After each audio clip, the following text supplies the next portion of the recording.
ఇప్పుడు 'సలార్' షూటింగ్ జరిగినప్పుడు సెట్స్‌లో ఎలా ఉండేది?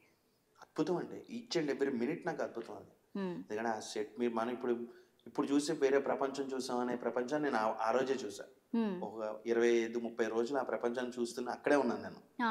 So, it's a great experience. ఎందుకంటే సీనియర్స్‌తో వర్క్ చేయడం, ప్రభాస్ అన్న గాని, పృథ్వీరాజ్ సుకుమారన్ గారు గాని, హ్మ్. టీను ఆనంద్ గారు, మహేన్ గోపి గారు అందరూ ఒక్కొక్కళ్ళు అద్భుతమైన యాక్టర్స్.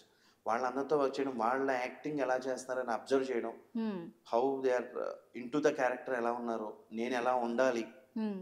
అబ్జర్వేషన్ ప్లాట్‌ఫార్మ్స్ అవును. అవిగా. అవును. అక్కడ రకరకాల శ్రీయారెడ్డి గారు, ఝాన్సీ గారు, హ్మ్. బాబీ సింహ గారు, వీళ్ళందరి కాంబినేషన్‌లో తక్కువున్నా, హ్మ్. వాళ్ళందరూ చేసిన సినిమాలో నేను చేయడం, వాళ్ళ కాంబినేషన్‌లో కొన్ని సీక్వెన్స్ చేయడం. హ్మ్. లెర్న్డ్ ఎ లాట్ వాళ్ళ దగ్గర నుంచి. ఓకే. చాలా హ్యాపీ మీరైతే. ఆబ్వియస్‌లీ. ఆ! అయితే మూవీలో ఇప్పుడు ప్రభాస్ గారున్నారు గదా! సెట్స్‌లో మీతో ఎలా ఉండేవారు?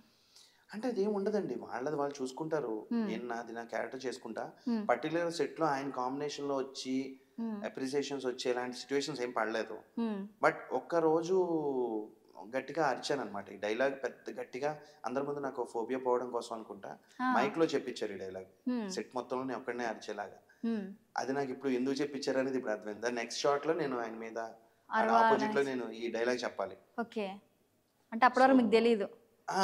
డైలాగ్ ఉందని తెలుసు కానీ, ఇది ఈ డైలాగు ఇలా ఈ పేస్‌లో చెప్పాలి, ఈ టెంపోలో చెప్పాలని తెలీదు. హ్మ్. అప్పుడు ఇంకా చెప్పాము. అది ఈజీగానే వెళ్ళిపోయింది. అది నాకు పెద్ద స్ట్రగుల్ ఏమి అవ్వలే. ఓకే. ఇప్పుడు మీ షూట్ ఎన్ని రోజులు జరిగింది? 25-30 డేస్ జరిగిందండి హ్మ్. ఓవరాల్‌గా. ఓకే. అంటే మూవీ మొత్తం?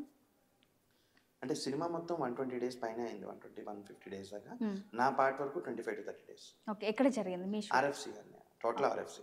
మొత్తం. సరౌండింగ్స్ ఆఫ్ ఆర్ఎఫ్‌సి సెట్స్‌లో. హ్మ్. ఓకే. సెట్స్‌లో ఫైట్ సీన్స్ గానీ, ఆ! ఇంకా ప్రభాస్ చేసిన సీన్స్ గానీ, మీకెలా అనిపిచ్చింది చూస్తుంటే డైరెక్ట్‌గా? అంటే అంతకు ముందు వరకు ప్రభాస్ అన్న అంటే ఒక స్టార్ అనుకుంటాం. హ్మ్. ఇక్కడ వాళ్ళు ఎంత కష్టపడతారో తెలిసింది. అంటే హ్మ్.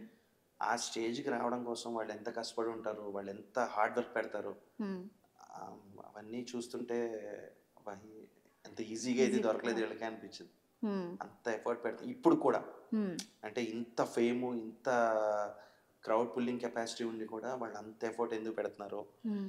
అది చాలా అంటే గ్రేట్ మూమెంట్. బయటేమో చేసేస్తారు అయిపోతది అనే థాట్‌లో అంటే అయితే అందరూ వాళ్ళకి కూడా తెలీదు కదా! కామన్ ఆడియన్స్‌కి వీళ్ళు ఎంత ఎఫర్ట్ ఆ! పెడతారనేది చూడరు. హ్మ్. వాళ్ళకి కనిపించే స్క్రీన్ మీదే. అవును. మనం మామూలుగా లోకల్‌గా షూటింగ్స్ చూస్తేనే చేసింది చేస్తున్నారు అనుకుంటారు. హ్మ్.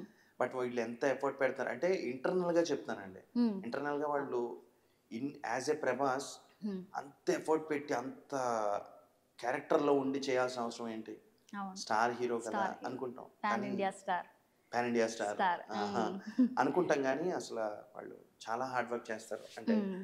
ఆ మూడ్ క్రియేట్ చేసుకోవడం కోసం అరవాల్సొచ్చినా ఏదో డబ్బింగ్‌లో చూసుకోవచ్చు అన్నట్టు కాకుండా హ్మ్. ఆ క్యారెక్టర్‌లో అలా జీవించడం అంత ఈజీ థింగ్ కాదు. అవును. ఎందుకంటే ఎక్కడో 25 సీన్‌లో ఉన్న మూడ్ 28 సీన్‌లో క్యారీ చేయాలి. హ్మ్. అదంతా మైండ్‌లో పెట్టుకోవాలి. ఎంతమంది చెప్పినా కూడా హ్మ్. వాళ్ళకి ఇన్‌బిల్ట్ అవసరం ఏంటి? చేయాల్సిన అవసరం ఏంటి? అవును. వాళ్ళు ఇప్పుడు ఏమన్నా చెల్లుతది. అలా అవును. ఉండరు ఆళ్ళు. హ్మ్. చాలా చెయ్యాలి. చాలా చెయ్ కష్టపడతారాళ్ళు. ఆ! అది అంత కష్టపడితేనే పాన్ ఇండియా స్టార్ అయిపోయారు ప్రభాస్ ప్రస్తుతం మనకి. అంటే పాన్ ఇండియా స్టార్ కాకముందు కూడా ఆయన ఎంత క కష్టపడి కస్ ఉంటారో నాకర్థమైంది. ఆ నేమ్ రావడానికి గూడా కష్టపడి ఉంటేనే ఆ నేమ్ వచ్చింది. వచ్చేది కదా! అవును. అది. లేకపోతే హీరోలకి ఫ్యాన్స్ ఉంటారు. హీరోలే ఫ్యాన్స్ ఉన్నోళ్ళంటే చిన్న విషయం కాదు. అందరూ కోరుకుంటారు. అవును. 'ప్రభాస్' అన్న మూవీ అంటే హిట్ అవ్వాలని హిట్ కోరుకుంటారు. అవ్వాలి అనుకుంటారు. ఆ స్టార్డమ్ రావడం అనేది it's not an easy thing. అవును.